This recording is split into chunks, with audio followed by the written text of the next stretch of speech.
Almost every ancient culture lived in fear of the same thing: giants. From world-ending threats in Norse mythology to the biblical Nephilim, humans have always felt small. But not all giants are created equal. Some are apocalyptic monsters, while others are disappointing. Today, we're ranking giants from around the globe on a tier list based on 3 factors: lore, design, and my own personal preference. Also, some of these entries cover entire races of giants, while others focus on individuals, so just keep that in mind. And if you end up disagreeing with any of my placements, let me know in the comments below. With that out of the way, let's get started.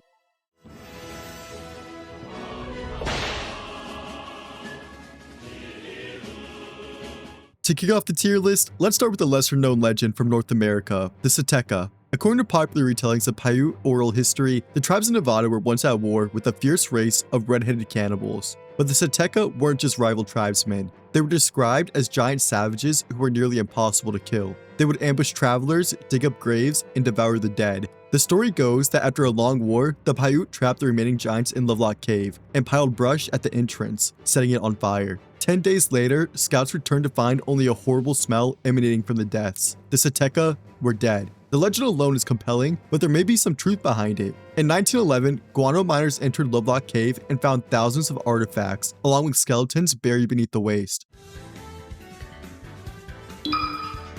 Ancient tribes at the mercy of red-headed cannibalistic giants sounds like a great horror movie, but here's the thing: the original Paiute accounts never actually described them as giants. That detail was later added by entrepreneurs and sensationalist newspapers after the cave discoveries. DNA testing in 2018 confirmed a 10,000-year genetic continuity between the cave's inhabitants and modern Paiute people. So they weren't giants, they were just their ancestors. And the red hair was normal dark hair that had oxidized over time, which is a process that's seen in mummies worldwide. So, because the Si-Te-Cah were never actually giants, they were just ordinary people who became legends through exaggerated storytelling, I'm gonna have to put them in F tier. They don't really even qualify to be in the competition, to be honest, but I just thought they were a cool story to share, so I included them anyway.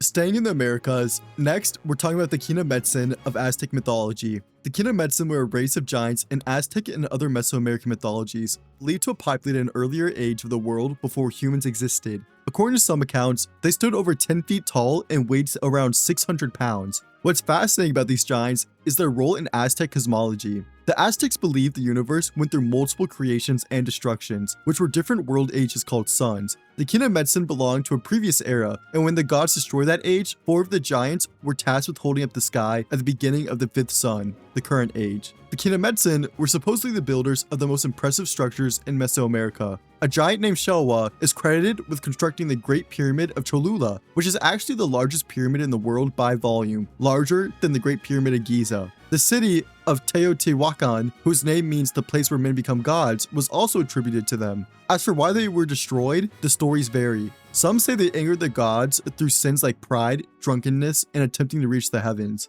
Others say they were devoured by jaguars or wiped out by floods. And my favorite thing about them is that they had one fatal weakness. If they fell over, they couldn't get back up. They would just die.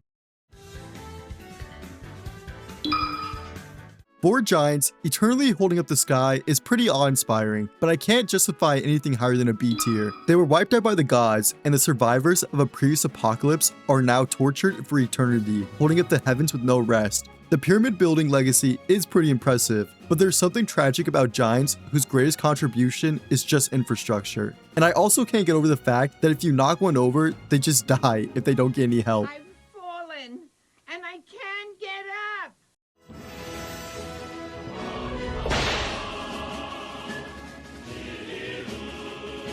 Next, I want to talk about my personal favorite type of giant, the Nephilim. The Nephilim are among the most mysterious figures in biblical literature, variously described as giants, mighty rulers, or fallen ones. Their origins are a subject of intense debate, stemming from the Hebrew root nephal, which means to fall. This etymology suggests that they were either fallen beings themselves or tyrants who caused the downfall of others. Early Christian and Jewish sources are generally split between 3 interpretations of the Nephilim's origins. The first one is that they were just physical giants. The second one is that they were purely human descendants of Seth and Cain. or my favorite explanation, hybrid beings born from a union between humans and angels. The Book of Enoch goes a bit further in describing the Nephilim. In this text, they possessed immense size and insatiable appetites, consuming everything humans produced before turning to devouring animals and even people themselves. Not only that, their descendants, known as the Anakim, became giant warriors within the land of Canaan and went to war with the Israelites. They were eventually driven out or killed,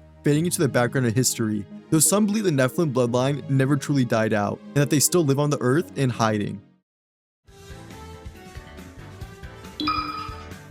Unsurprisingly, the Nephilim get an easy A tier. The lore is incredible, and I absolutely love the idea of humans and angels procreating and making something monstrous. They had the power of an angel with the mindset and body of a human, and later became a warrior bloodline. The only thing keeping them from S tier is how vague their physical descriptions are. We know that they were large and terrifying, but beyond that, the texts leave a bit too much to the imagination.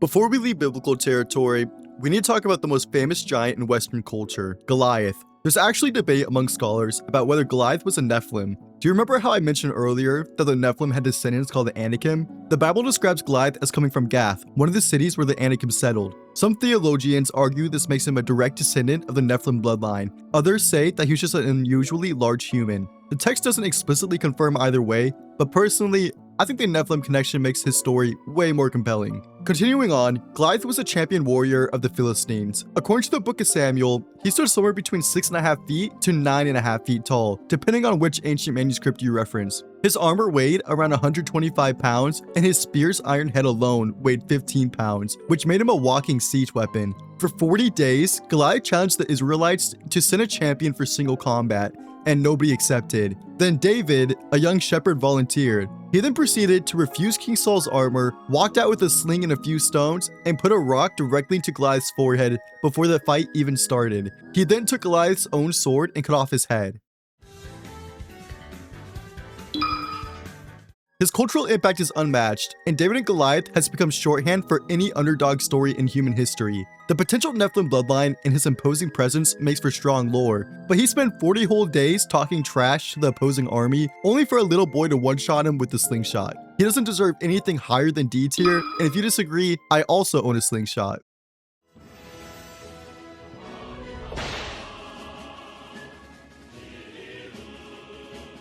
Next up are the Jötnar from Norse mythology. A Jotun is a being of immense power, often translated as giant, though that doesn't quite capture what they are. These are primordial forces of nature given form. The Jötnar are some of the oldest beings in the Norse mythology, older than the gods themselves. In fact, the first being to ever exist, Ymir, was a Jotun, and the gods Odin, Vili, and Ve built the world from his corpse. Their home is in Jotunheim, one of the 9 worlds in Norse mythology, located beyond the human realm of Midgard. And while they're often portrayed as enemies of the Aesir gods, the relationship is a bit more complicated than that. Gods and Jötnar frequently interacted, formed alliances, and even married one another. Thor's mother was a Jotun, Loki was a Jotun, and Odin himself often sought wisdom from them too. The simplest way to understand their role is this. The Jötnar represented raw, untamed nature, like chaos, storms, mountains, the sea, and more. The gods represented order, culture, and civilization. The tension between them was a lot more than conflict. It was a fundamental struggle that shaped the Norse universe.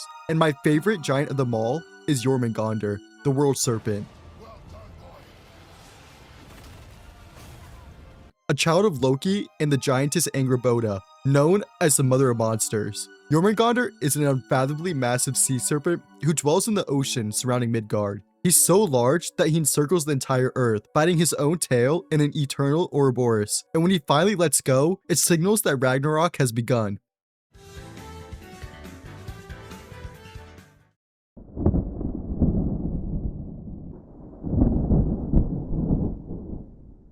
The Jötnar were the progenitors of Norse mythology, sometimes portrayed as equal to or even greater than the gods themselves, so I had to give them an easy S tier. They have so much lore that I might make an entire video about them in the future, because each one of them is incredibly unique, but that's for another time.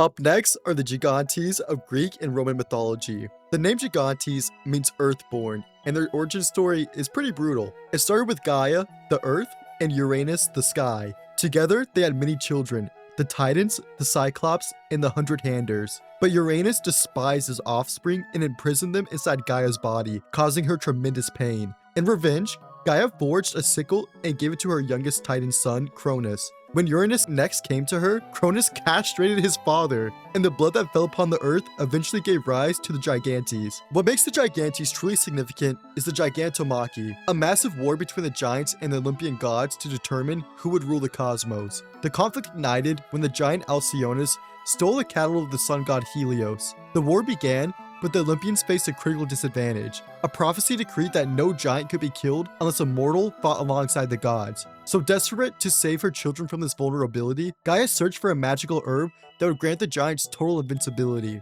But Zeus was one step ahead. To blind Gaia's search, he forbade the sun, moon, and dawn from shining. And under the cover of the darkness, Zeus harvested the herbs for himself, denying the giants their protection. So with the enemy's potential for invincibility gone, Zeus called upon his son Heracles to serve as the mortal champion required by fate. When the battle finally broke out, the giants met their brutal end. Heracles realized that Alcyoneus was immortal only as long as he stood on his native soil, so he dragged the giant far from his homeland and finished him off. Not only that, according to Greek belief, countless other giants were buried beneath the Mediterranean islands, where they struggled beneath the earth, causing earthquakes and volcanic eruptions.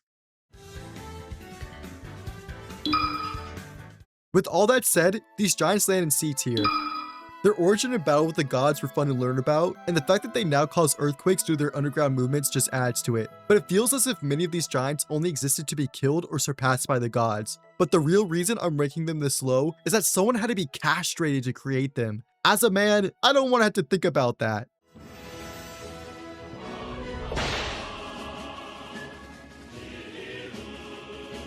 This next giant is also related to Greek mythology, but I wanted to single him out specifically because his story has an ending I think is pretty funny. Antaeus was a giant born from Poseidon, the god of the sea, and Gaia, the earth herself. He made his home in the deserts of Libya, and what makes him unique is that he absolutely loved to wrestle. He would challenge every single person who passed through his territory to a match. However, he would wrestle the opponent to the death. Because Gaia was his mother, Antaeus was completely invincible as long as he remained in contact with the earth. Every time he touched the ground, his strength would regenerate. This made him basically invincible because in ancient Greek wrestling, the entire point was to throw your opponent down or pin them to the ground. So Antaeus had essentially created an unbeatable system. You try to wrestle him, you try to push him to the ground, and he just gets stronger. To add to the situation, Antaeus wasn't humble about his strength or wins. He collected the skulls of every opponent he defeated and used them to build a temple dedicated to his father Poseidon. This went on until our boy Heracles showed up. He was on his way to the Garden of Hesperides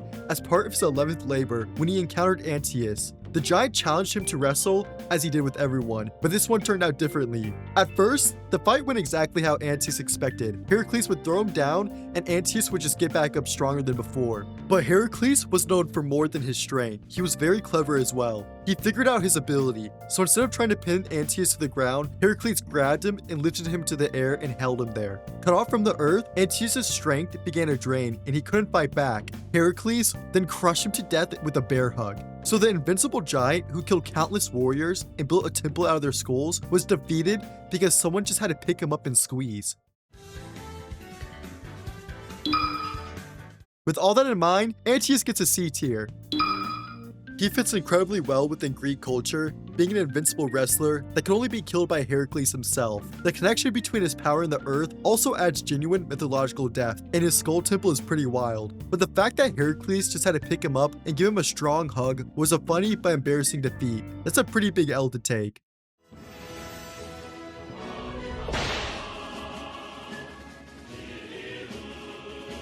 This next entry in the list is also a single individual because I absolutely had to talk about him. In Belgian folklore, there's a giant named Druon Antigoon.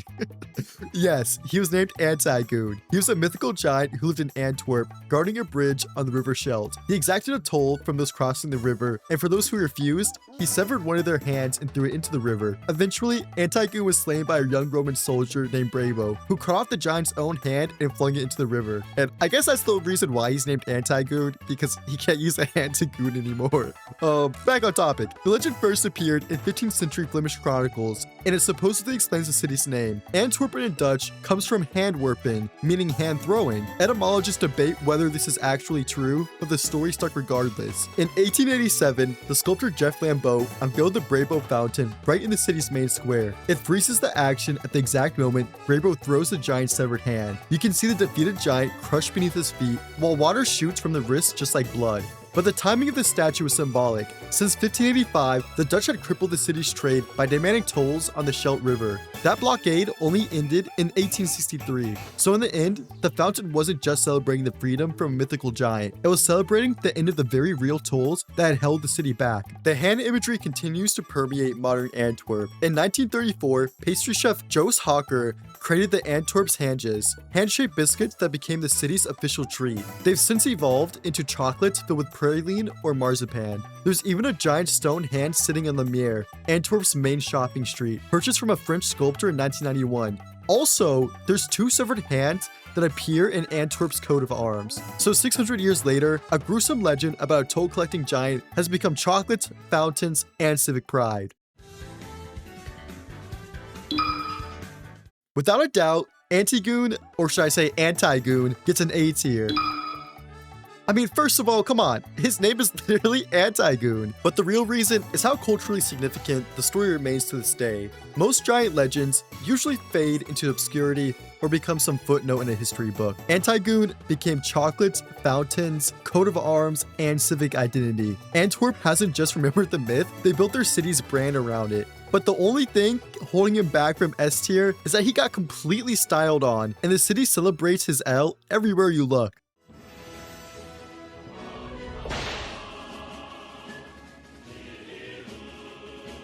The Fomorians are a supernatural race from Irish mythology, who are hostile, monstrous, and older than Ireland itself. In their earliest conception, they appear to have been malevolent spirits inhabiting the depths beneath the sea and the underworld. Over time, their portrayal shifted to that of sea raiders, a change likely shaped by the Viking incursions plaguing Ireland during that time. Their physical descriptions vary widely. Some accounts give them the body of a man topped with a goat's head, as recorded in an 11th century text from the Book of the Dun Cow, while others describe them with a single eye, arm, and leg. Yet not all Fomorians are grotesque. Those who form bonds with the Tuatha De Danann, figures like Ilatha and his son Bree, are portrayed as possessing a dark, striking beauty. The Fomorians serve as adversaries to both Ireland's earliest settlers and the divine Tuatha De Danann, functioning as their mythological opposites. Still, the line between these people blurs in certain sources. The figure Tethra, for example, is named as ruling over both races. Scholars have drawn parallels between the conflict of the Tuatha De Danann and Fomorians, and similar divine wars in other Indo-European traditions, like the Olympians against the Gigantes in Greek legend, and the Devas against the Asuras in Vedic belief, which we'll talk about next. I like that some of the giants maintain human-like beauty, while others for some reason have body parts of animals. And the fact that their origin changed due to Viking attacks makes it even more interesting. It's also fascinating to hear that instead of them coming from the heavens, they descended from the depths of the oceans, symbolizing the real Irish people held over the waters that surround their homes. For all these reasons, they earn an A tier.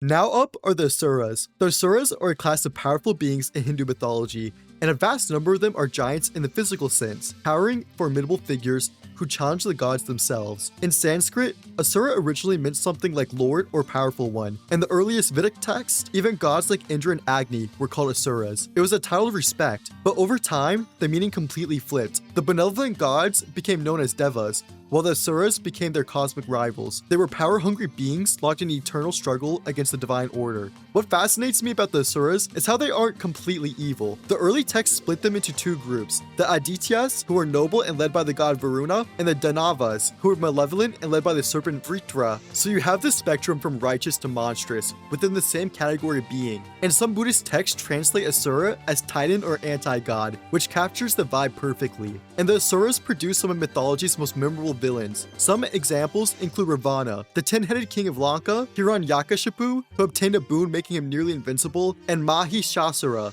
a buffalo demon so powerful that the gods had to create an entirely new goddess, Durga, just to defeat him.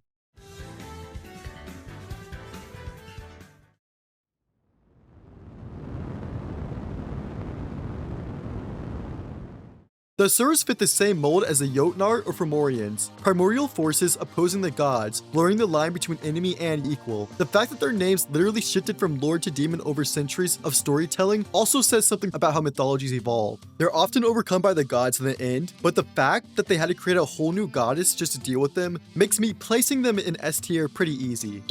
So there you have it.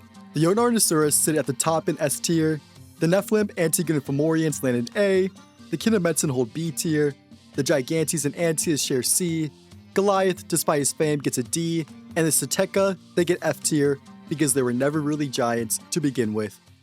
I want to take a moment to say that I had a great time researching these cultures and mythologies, and I apologize for any mispronunciations I made. I did my best. And before I end this video, I want to point out how often these religions portray the same story in their own ways. Over and over, we hear that the giants represented either olden times or nature itself, and they were defeated by the gods who symbolized human progress and growth. Some of these cultures had no contact with each other, but the stories share a scary amount of overlap. The Norse had no idea what the Aztecs believed, and the Greeks never read Hindu scripture, and yet they all arrived at the same narrative. There was something here before us, something that was older, larger, and more dangerous, and we had to overcome it just to exist. And I absolutely love what this says about humans in general. Every generation and every civilization had to fight to survive. They had to fight the wilderness, learn to understand the unknown, and bring their own order to the recklessness of the natural world. I think the story of giants existed for us to process our struggles. They weren't just monsters. They were the wild seas that drowned veteran swimmers. They were the mountains that no one could climb and the darkness that we couldn't see through. That was until we built ships that were able to sail through oceans. We created buildings that grew taller than the mountains themselves, and we stole fire from the gods to light up our path. So maybe that's why we keep telling stories about giants. Not just because they scare us, but because they remind us of everything we overcame. Thank you so much for watching to the end, and I really hope that you enjoyed the video. If you thought that it was well made, please take the time to like, subscribe, comment, and share it with a friend. Engagement like that helps more than you might realize. It tells the algorithm that this video is worth showing to other people, which would allow me to create more videos for you guys, because these take forever. I mean, just writing the script and research alone took me a few days. Speaking it out loud took a couple more. It's just, whew, it is a lot. But once again, thank you guys so much, and I hope that you have a great day.